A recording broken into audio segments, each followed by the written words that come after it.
Apa Bapak yang paling teringat mungkin hal kompak apa ini Pak yang sering dilakukan bersama dengan teman-teman di Komisi 1? Saya rasa tidak ada yang spesifik, tapi semua ya. Semua luar biasa. Nah Pak, dengan melihat memang sekarang masyarakat Kota Kendari pun juga, yaitu tadi seperti di awal saya bilang Pak ya, perkembangan yang begitu pesat, tentu juga apa ya, pertambahan jumlah penduduk yang begitu banyak lagi. Jadi kayaknya makin banyak lagi jumlah penduduk, makin banyak pasti masalah lagi yang hadir kan. Bapak apakah sudah siap atau punya strategi khusus untuk menghadapi atau menampung segala aspirasi masyarakat Pak sampai sejauh ini? Ya sebenarnya begini, di dalam DPR ini, di dalam kita menjalankan pemerintahan, kita ini kan menjalankan pemerintahan, bukan pemerintah, tapi unsur penyelenggara pemerintahan. Benar. Tidak usah kita keluar dari aturan.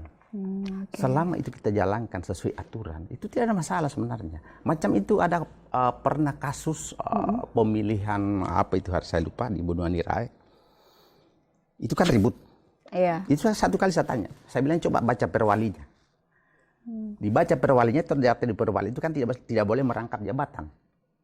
Nah, begitu disebut tidak boleh merangkap jabatan, nah ini pemilihan RT RW ada merangkap jabatan. Saya bilang batalkan, diulangi. Selesai. Masyarakat langsung puas. Jadi apalagi kalau kita tidak menjalankan dengan koridor hukum yang ada, itu akan kocar. Karena hukum itu ada panglima yang tertinggi. Nah, karena kita negara hukum. Di mana di Undang-Undang Dasar 45, pasal 1 ayat 3 itu kan negara kita negara hukum. Jadi kita harus jalankan sesuai hukum. Dan kita adalah menganut civil law. Semua tertulis. Jadi yang tidak tertulis tidak bisa. Harus tertulis. Apapun yang tertulis, misalnya kita pembuat perda, apapun yang tulis di perda itu masyarakat harus tunduk kepada itu. Tidak ada istilah saya tidak tahu. Begitu diundangkan itu peraturan, itu sudah dianggap semua tahu. Benar. Itu intinya. Berarti kalaupun ada yang menganggap bahwa itu tidak tahu, ya harus ada edukasi yang dilakukan ya, biar semua Pokoknya biar tahu. tidak ada edukasi, asal sudah keluar itu aturan, itu sudah dianggap tahu. Itu hukum. Bukan pendapat saya. Iya. Itu sudah memang jelas tertulis ya. Lagi-lagi namanya hukum kan pasti sudah tertulis.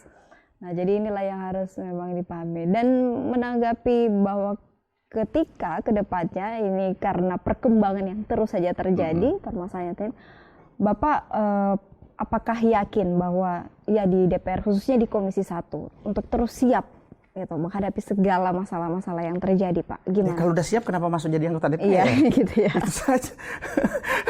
Sudah harus siap Bu. Oke. Apapun itu, biar lagi tidur kalau kita dibutuhkan dengan masyarakat, itu harus.